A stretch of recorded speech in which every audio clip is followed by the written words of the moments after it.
तो आप अंदर नहीं आएंगे बाबा की तबीयत पूछने के लिए? नहीं नूर, मैं उस घर में कदम नहीं रखूंगा जहां नवेरा मौजूद है। जाओ तुम। आप लोगों का बहुत शुक्रिया। और तुम खानदान की सबसे बड़ी हो, तुम्हारा जो भी फैसला होगा वो सबको मानना पड़ेगा। मेरी बात तो सुने। मैं बहुत जरूरी काम कर रहा हूं, तो प्लीज मजीद इस हवाले से मुझे कोई बात नहीं करनी। और तुम ना नूर, तहसीन की शादी के बजाय अपनी बहन के बारे में सोचो, उसे उस घर से निकालो। कि अम्मा ना अभी कुछ बोल नहीं रही हैं, लेकिन वो चुप नहीं बैठेंगी।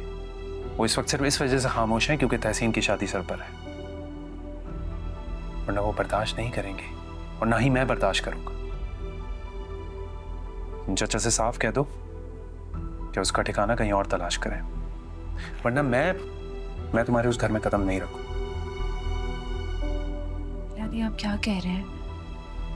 मेरी बात सुने, देखिए नवीरा आपी के पास कोई ठिकाना ही नहीं है, वो कहाँ जाएंगी घर को छोड़कर?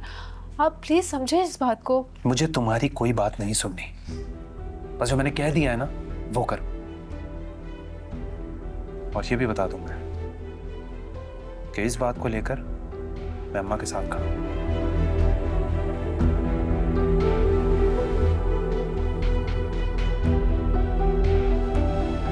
मुझे हिसाब करने दो, मैं बहुत जरूरी काम कर रहा हूं इस वक्त।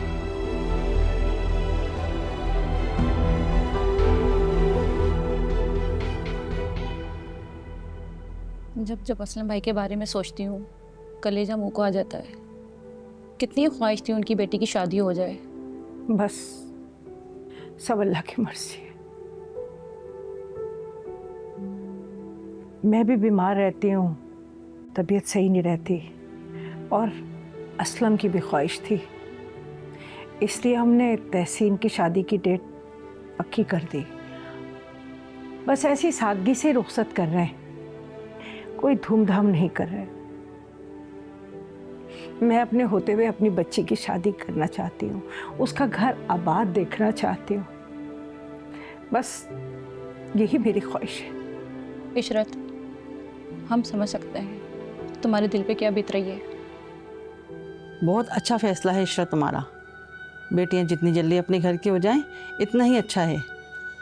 और क्या फ़र्क पड़ता है, धूमधाम से करो या सादगी से, हम तुम्हारे साथ हैं। आप लोगों का बहुत शुक्रिया। और तुम खानदान की सबसे बड़ी हो, तुम्हारा जो भी फैसला होगा वो सबको मानना पड़ेगा। हाँ, इशरत, अपने देवर को भी बुलाओगी शादी में? हाँ हाँ, क्यों नहीं बुलाऊंगी। असलम के इकलौते भाई हैं, वो तो ज़रूर आएंगे। अरे वो अपने सारे घर वालों को भी साथ लाएगा और अपनी भागी हुई बेटी को भी साथ लेकर आएगा। क्या तुम गवारा कर लोगी इस बात को? इशरत, मुझे तो समझ ही नहीं आ रहा तुमने उनके साथ ताल्लुक ही क्यों रखा हुआ है।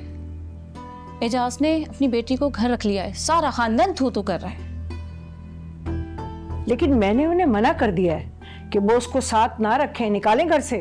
अभी तक तो नहीं निकाला उसे, हमें पता चला है वो तो अभी तक उनके घर में रह रही है।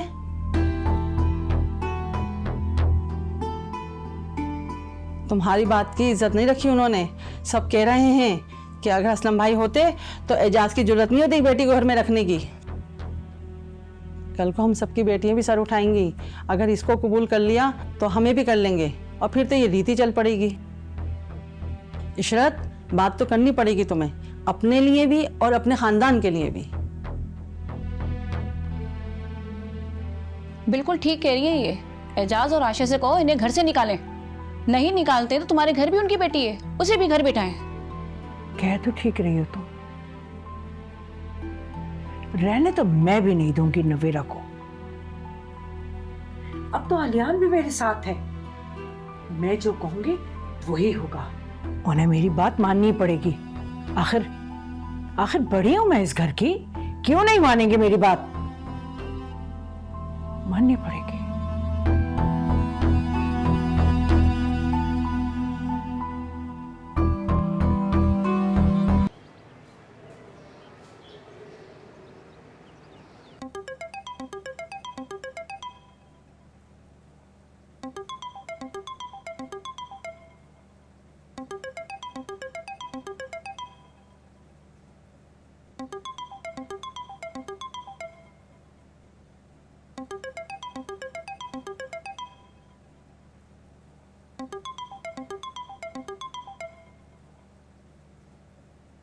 हेलो, कैसी हो नूर? मैं ठीक हूँ। आप कैसी हैं? झूठ मत बोलो। जो हमारा हाल है ना यहाँ पर, मुझे पता है तुम्हारा भी वही हाल होगा। हम लोग बहुत परेशान हैं तुम्हारी वजह से। नहीं भाभी, आप परेशान ना हो, मैं ठीक हूँ। अब ये बात अंकल को कौन समझाए? इश्रत ताई ने जो बातें की हैं ना, अंकल ने वो बातें अपने दिल पे ले ली हैं। ना वो कुछ खा रहे हैं, ना वो कुछ पी रहे हैं, कुछ समझ नहीं आ रहा। बल्कि उन्हें कल से फीवर भी है। हॉस्पिटल जाने से भी उन्होंने मना कर दिया है। असवद ने बल्कि डॉक्टर को घर भी बुलाया था, बट अंकल ने मना कर दिया कि मुझे चेकअप ही नहीं कराना। कुछ समझ नहीं आ रहा, बहुत परेशान है हम लोग। तो भाभी आप उन्हें समझाएं ना, उनको समझाएं कि मेरा और आलियान का रिश्ता इतना कमजोर नहीं है। आलियान मुझे कभी नहीं छोड़ेंगे। हम लोग तो हर कोशिश कर चुके हैं, ना वो कुछ सुनने को तैयार है, ना वो कुछ समझने को तैयार है। नूर, तुम ऐसा करो कि कुछ टाइम के लिए तुम यहाँ पर आ जाओ और आके ना तुम खुद उन्हें समझाओ। शायद तुम्हारी बात वो समझ लें। हाँ, मैं करती हूँ आलियान से बात, कुछ करने की कोशिश करती हूँ। चलो, तुम भी अपना ख्याल रखना। हाँ, खुदा हाफिज।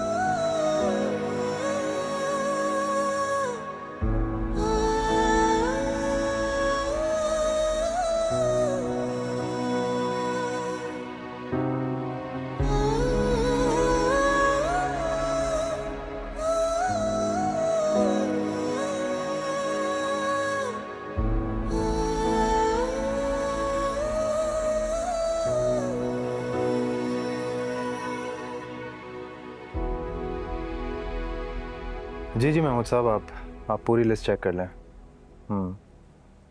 उसमें कोई नाम मिसिंग हो तो मुझे फिर आप बता दीजिएगा। ठीक है, बाकी मैं देख लूँगा। खुदा हाफिज।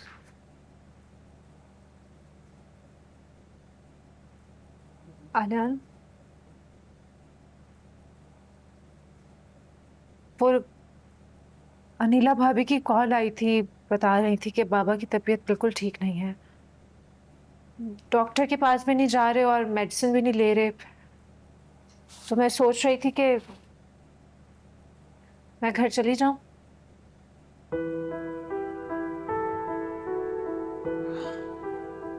ठीक है, तुम चली जाओ। बल्कि रुको, मैं खुद तुम्हें लेकर चलता हूँ। तुम जाकर तैयार हो जाओ, मैं भी चेंज कर लेता हूँ। जी ठीक है।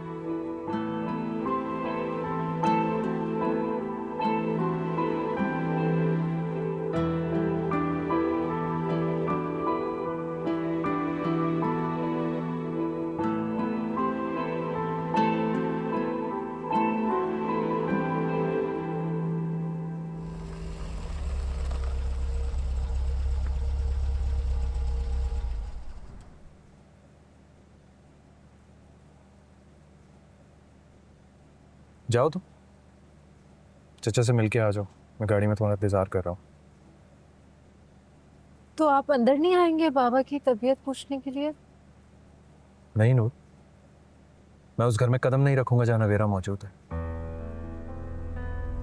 जाओ तुम, होकर आ जाओ, मैं यहीं हूँ।